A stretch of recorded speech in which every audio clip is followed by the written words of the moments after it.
Here is a question that should be asked more often than it is. Between the 11th century and the 13th, Christian Europe launched 9 major crusades to recover Jerusalem. They involved hundreds of thousands of soldiers, cost millions of lives, Christian, Muslim, Jewish, and consumed the wealth and political energy of an entire civilization for 200 years. Of those 9 crusades, exactly 1 succeeded in returning Jerusalem to Christian control after Saladin took it in 1187. That crusade involved no siege, no battle, no massacre, not a single recorded casualty. The city's gates opened by agreement. Its Muslim population kept their homes. Their holy sites were preserved. The Dome of the Rock remained under Islamic custodianship, and the man who achieved it, the only crusader in history to recover Jerusalem through diplomacy rather than bloodshed, was excommunicated by the Pope.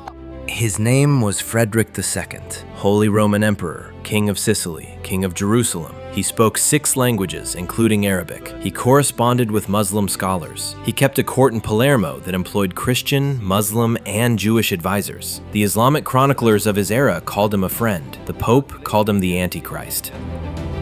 And almost no one in the Western world today knows his name.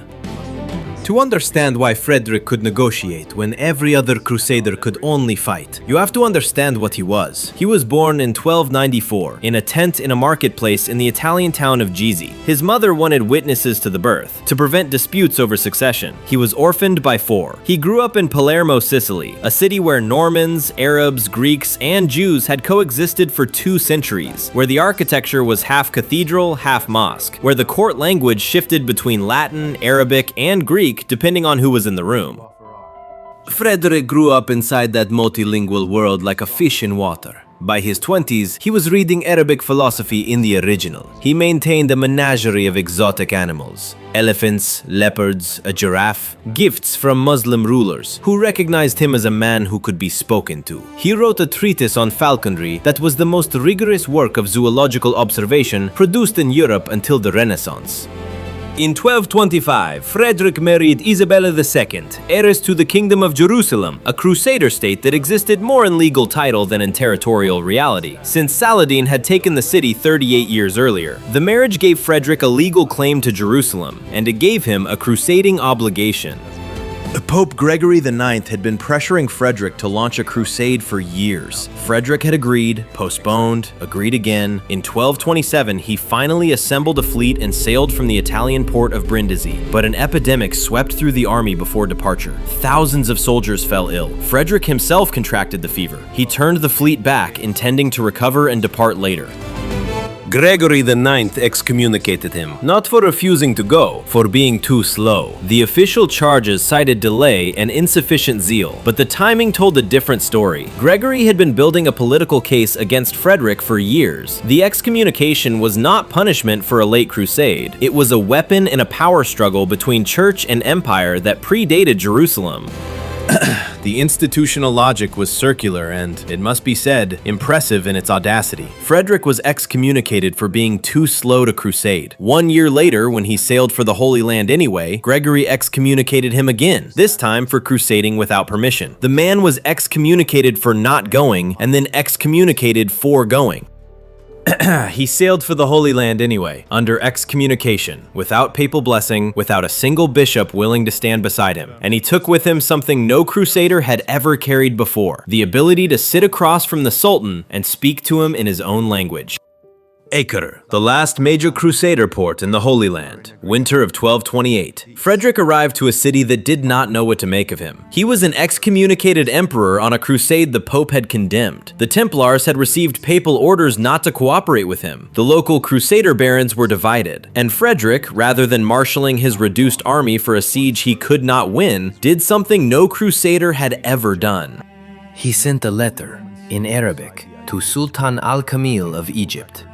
The two men had been corresponding for years before Frederick arrived. Al-Kamil, Saladin's nephew, the ruler of the largest Ayyubid domain, was facing his own crisis. His brother, al-Muazzam, had been challenging his authority from Damascus. Al-Kamil needed stability on his western frontier, and he had read enough of Frederick's letters to know that this was a Christian ruler who understood the Islamic world, not as an abstraction to be conquered, but as a civilization to be negotiated with. The negotiations lasted through the winter. Frederick and al-Kamil met personally, a thing virtually unprecedented in crusading history. A Christian emperor and a Muslim sultan, sitting across from each other, conducting diplomacy in Arabic. The chroniclers on both sides recorded the meetings with a mixture of astonishment and grudging admiration. On the 18th of February, 1229, the treaty was signed in Jaffa. Here is what it contained. Jerusalem, Bethlehem, and Nazareth were returned to Christian control. A corridor of land connecting Jerusalem to the coast was ceded to the Crusader kingdom. Muslim residents of Jerusalem were permitted to remain. The Dome of the Rock and al-Aqsa Mosque remained under Muslim custodianship. No mosques were destroyed, no Muslim population was expelled. A 10-year truce was established. In the entire history of the Crusades, 2 centuries of warfare involving hundreds of thousands of soldiers and uncountable civilian deaths, no agreement had ever achieved this much, and no agreement had cost this little. The body count of the Sixth Crusade was 0. On the 17th of March, 1229, Frederick walked into the Church of the Holy Sepulchre, the holiest site in Christianity, the tomb where Christ was buried. The objective of every crusade ever launched, he was there. He had returned it to Christendom. And the church was empty. The cultural archaeologist at the recovery of a buried moment. No bishop would officiate, no priest would celebrate mass. The Patriarch of Jerusalem, loyal to Gregory, had placed the city under interdict, meaning no Christian religious services could be performed so long as Frederick was present. The man who returned Jerusalem to Christianity was forbidden from worshiping in the city he recovered.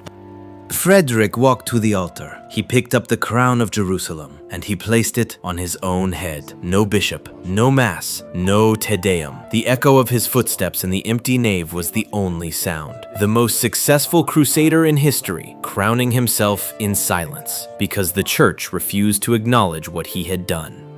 Gregory's response to the recovery of Jerusalem was a letter, not of congratulation, of condemnation. He called the Treaty of Jaffa a pact with the enemies of Christ. He described Frederick's negotiation with al-Kamil as fraternization with infidels. He ordered the Templars in Jerusalem to refuse cooperation with the emperor who was standing in the city they had spent 2 centuries trying to recover. If this is the first time you're hearing that the Crusades' only bloodless success was punished by the church, this channel has documented every crusade, every treaty, every decision that built the world you live in now. Subscribe. The history behind the headline is always deeper than you think. The Pope sent letters to the Knights Templar in Jerusalem, ordering them to refuse cooperation with the man who had just returned Jerusalem to Christian control. The Templars, to their documented credit, were confused. Frederick had done what Richard the Lionheart could not, what the Children's Crusade had died trying, what 5 armies and 2 centuries of warfare had failed to achieve, and the church called it a sin. The Treaty of Jaffa held. For 10 years, Jerusalem was under Christian control. Muslim residents worshipped at the Dome of the Rock. Christian pilgrims visited the Holy Sepulchre. The arrangement was, this word matters, functional. 2 faiths sharing a city, not without friction, not without complaint, but without slaughter. In 1239, the treaty expired. Frederick, still excommunicated, still fighting the Pope in Italy, could not renew it. In 1244, a Khwarezmian army swept through Jerusalem, sacking the city. The Church of the Holy Sepulchre was damaged. The Christian population was expelled. Jerusalem was lost to Christendom, this time permanently. No subsequent crusade recovered it. Not the 7th Crusade, not the 8th, not the 9th. The method that had worked, diplomacy, negotiation, the recognition of mutual interest between 2 rulers who respected each other, was never tried again. Not because it had failed, because it had been delegitimized by the institution that controlled the definition of legitimate Christian action. The erasure was thorough. In the popular memory of the Crusades, the memory that survives into the modern world, the heroes are the warriors. Richard the Lionheart, who never took Jerusalem. Godfrey of Bouillon, who took it in 1099 and celebrated by massacring its inhabitants. These are the names that survived. Frederick II, the man who achieved the stated objective without killing anyone, became a footnote.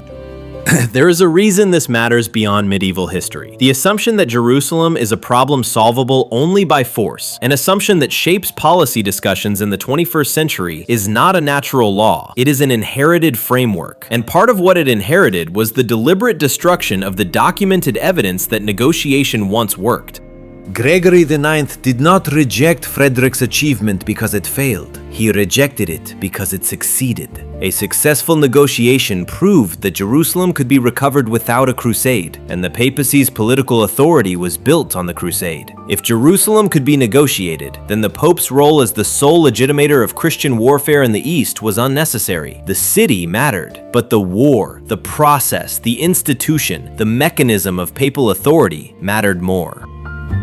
This is the alternative that was destroyed. Not a utopia, not a fantasy. A documented, specific, successful diplomatic agreement between a Christian emperor and a Muslim sultan who found each other intelligent enough to negotiate with. It lasted 10 years. It cost no lives. And it was dismantled not by its enemies across the line, but by the institution on its own side that could not survive its success.